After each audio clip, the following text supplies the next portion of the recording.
everyone. I am here with a Bible reading. I hope you guys are having a good day. It sure is warm today.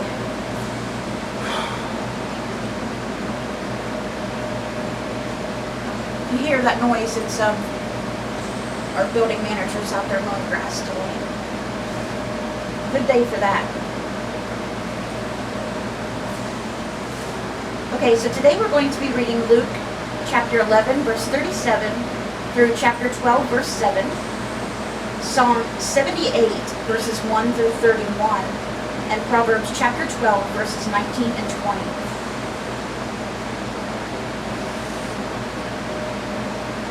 I'm sorry we didn't get video up yesterday, any videos. It was a very, very busy day yesterday.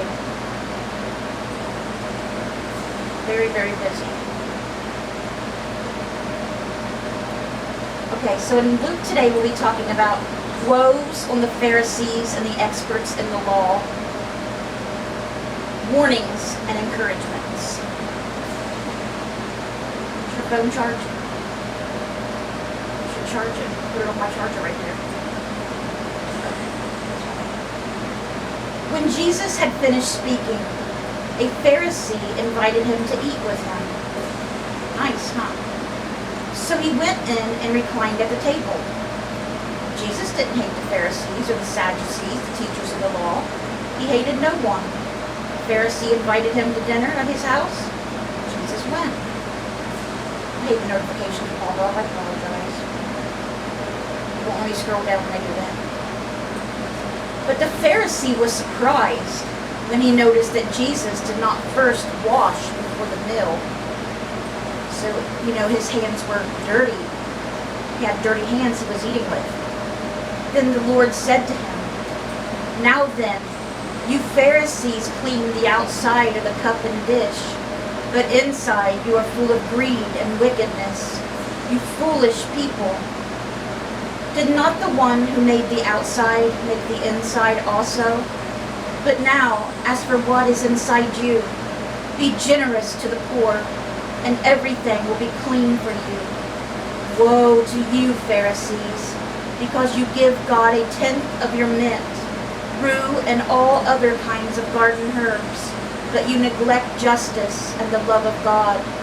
You should have practiced the latter without leaving the former undone. Woe to you, Pharisees, because you love the most important seats in the synagogues and respect greetings in the marketplaces. Woe to you, because you are like unmarked graves, which people walk over without knowing it. One of the experts in the law answered him, "Teacher, when you say these things, you insult us also." Jesus replied, "And you experts in the law, woe to you, because you load people down with burdens they can hardly carry, and you yourselves will not lift one finger to help them." That's what I was telling you guys about the other day. Jesus was telling them, you put all these laws and rules telling people what they should and shouldn't do, or it'll make them sinful and they'll go to hell. But you yourself do not follow the rules that you give the people. They wouldn't follow them, and they don't. So let's read that again, what Jesus says to them. Jesus replied, "And you experts in the law, woe to you, because you load people down with burdens they can hardly carry, and you yourselves will not lift one finger to help them. Woe to you, because you build tombs for the prophets, and it was your ancestors who killed them. So you testify that you approve of what your ancestors did. They killed the prophets, and you built their tombs. Because of this, God in his wisdom said, I will send them prophets and apostles, some of whom they will kill and others they will persecute. Therefore, this generation will be held responsible for the blood of all the prophets that has been shed since the beginning of the world, from the blood of Abel to the blood of Zechariah, who was killed between the altar and the sanctuary. Yes, I tell you, this generation will be held responsible for it all. I wouldn't want to be in that generation, would you? Woe to you, experts in the law, because you have taken away the key to knowledge. You yourselves have not entered, and you have hindered those who were entering. When Jesus went outside, the Pharisees and the teachers of the law began to oppose him furiously and to besiege him with questions, waiting to catch him in something he might say. They always was, weren't they? The next day they always think, oh, we got a good one now. There's no way he's going to say anything smart with this one. We got him this time. Jesus knew what they were going to say before they even came to him, and what he was going to say in response. Did you get that?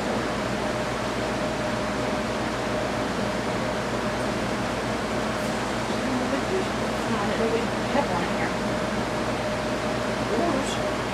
It is? Oh, it came up my phone, didn't it? Meanwhile, when a crowd of many thousands had gathered, so that they were trampling on one another, picture Black Friday in the store. That's what it makes me think of. People are crazy. Jesus began to speak first to his disciples, saying, "Be on your guard against the yeast of the Pharisees, which is hypocrisy." But his disciples thought he was actually talking about bread. He was talking about yeast. I don't know if it won't say that here, I don't think. But in other books, it gets more detailed about that. He had to explain it to them. There is nothing concealed that will not be disclosed, or hidden that will not be made known. What you have said in the dark will be heard in the daylight, and what you have whispered in the ear in the inner rooms will be proclaimed from the roofs. I tell you, my friends, do not be afraid of those who kill the body, and after that can do no more. But I will show you whom you should fear. Fear him who, after your body has been killed, has authority to throw you into hell. Yes, I tell you, fear him. Fear God. Are not 5 sparrows sold for 2 pennies? Yet not one of them is forgotten by God. Indeed, the very hairs on your head are all numbered. Don't be afraid. You are worth more than many sparrows. And that's where we're stopping with you today. Jesus telling you how much God loves you. Don't fear men. Don't care about what they say and what they do. The worst they can do is kill you. And then you go to heaven. If you're good, you got Jesus in your heart and you've been saved. But if somebody don't have God, don't fear God, don't have God, don't accept Jesus as their Lord and Savior, don't get saved, don't get baptized, any of that, God will send them to hell for eternity. The soul's eternal. The body's not. And they'll be tortured in hell for eternity. Day, night, non-stop.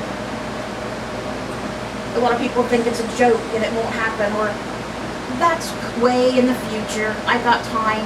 I'll ask for forgiveness later. I'll change later on. I'm young now, or I'm still going to play it up right now, live it up. And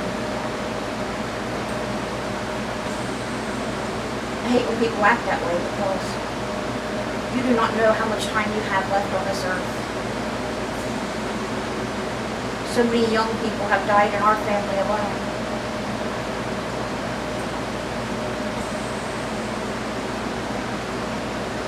But there's still a lot of people in my family that don't believe. Even though that's the case. Alright, let's get started with Psalm 78, with verses 1 through 31. It is a maskil of Asaph. And they're very beautiful as well. Is that a moon? What is it? Is it a moon? What on earth? A bubble. The screensaver I had on the other day was like a little girl that went to heaven. She had a crown on. She was looking at all the angels all around. And it was shiny and glittery. I changed it. I think it was making my battery go dead faster. My wallpapers usually do. Let us pray. All right, let's begin. My people, hear my teaching. Listen to the words of my mouth. I will open my mouth with a parable. I will utter hidden things from of old. Talking about Jesus. Things we have heard and known. Things our ancestors have told us. We will not hide them from their descendants. We will tell the next generation the praiseworthy deeds of the Lord, His powerful and wondrous His power and the wonders He has done.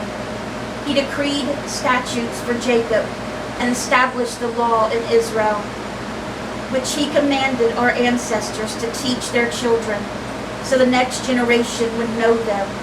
That's what you got to do.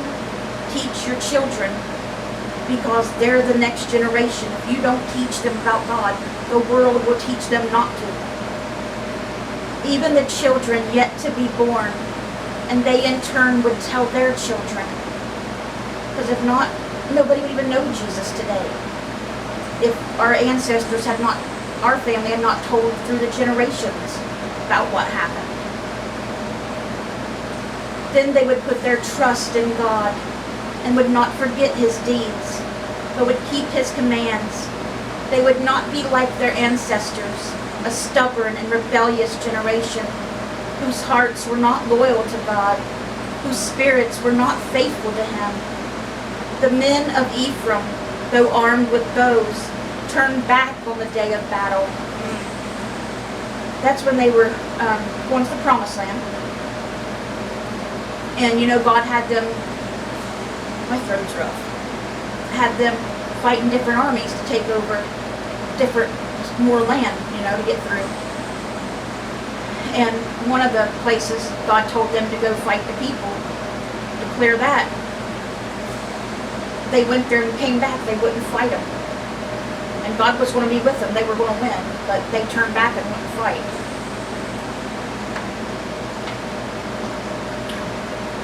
So of course, God was angry about that too. They turned back on the day of battle.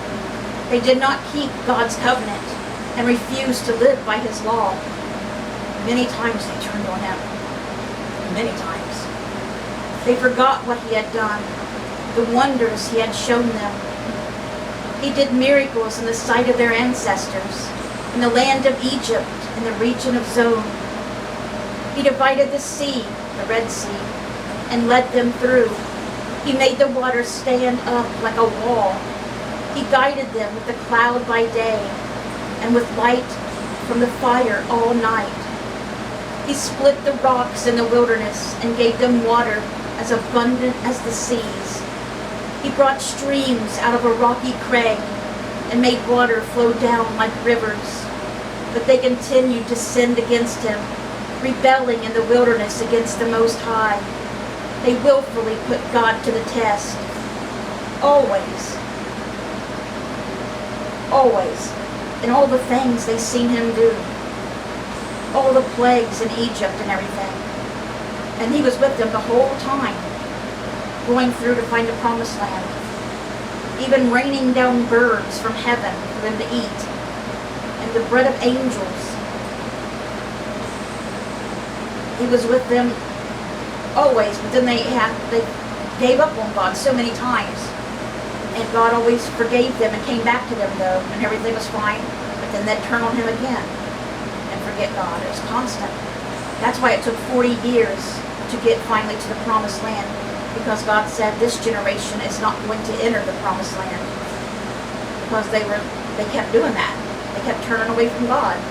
So that generation had to die out, basically, and their children were going to enter the Promised Land. They willfully put God to the test by demanding the food they craved. He gave them the bread of angels, manna from heaven, but it wasn't good enough. They wanted meat. So God rained down birds. They spoke against God. They said, can God really spread a table in the wilderness? True, He struck the rock and water gushed out. Streams flowed abundantly, but can He also give us bread? Can He supply meat for His people? When the Lord heard them, he was furious.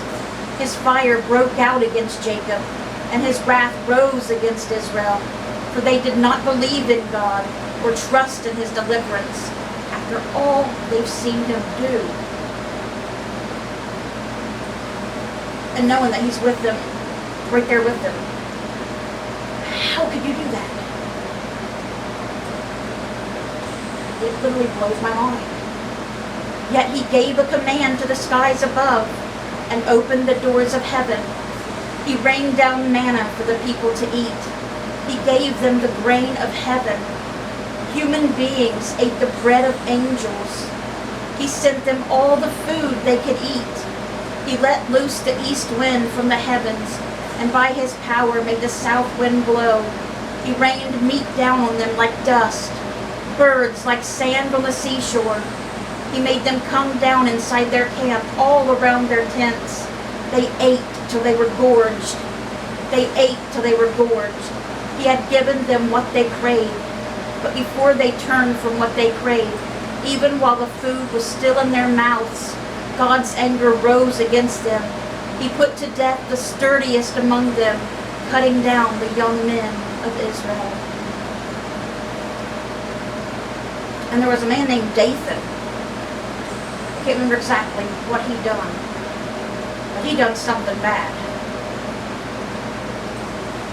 And the Lord made a big hole around Dathan. Swallowed Dathan and his whole family, his tent, animals, everything that belonged to Dathan. Swallowed him up in this big hole.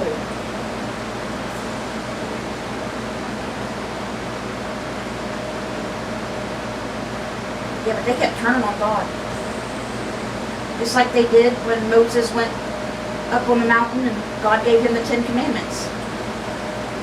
Aaron, Moses' brother, the priest, was down there with them, but they turned their back on God and made an image of a calf and started worshiping it, remember?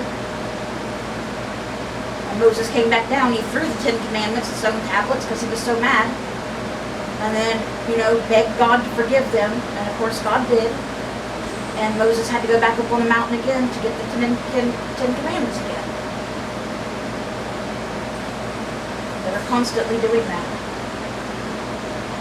But God always forgave them. Now we're ending today's Bible reading with Proverbs chapter 12, verses 19 and 20. Truthful lips endure forever, but a lying tongue lasts only a moment. Deceit is in the hearts of those who plot evil, but those who promote peace have joy.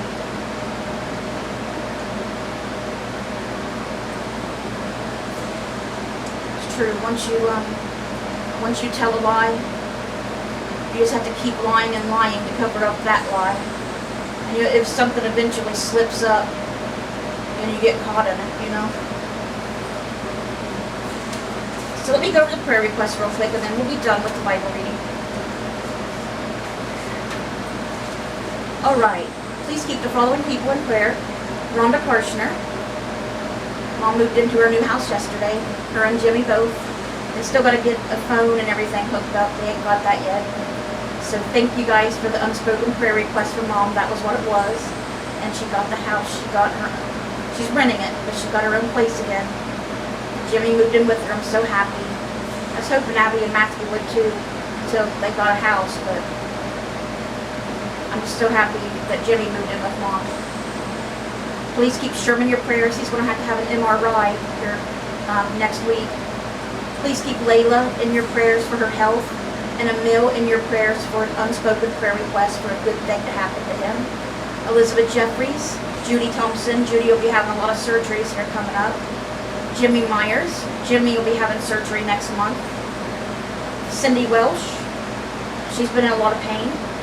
Dora Carper. She's been really tired lately. I don't know if she's getting sick or what's going on, but she's been very tired.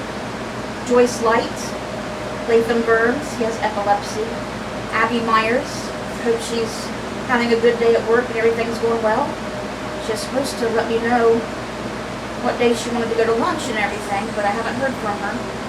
Donna Dunlap and family, Garnet Boyer and Jim Mitchell, Ramona Henry, she had her heart catheterization, guys. But I haven't heard anything else, how it went or anything, but she did have her heart catheterization. So thank you for the prayers for that. And please keep Lauren, Abby's friend Lauren, in your prayers as well. Okay, so that was our prayer request. I hope you guys have a great rest of your day. Let's bring those souls to Jesus, and God willing, we'll see you guys again tomorrow with another Bible reading.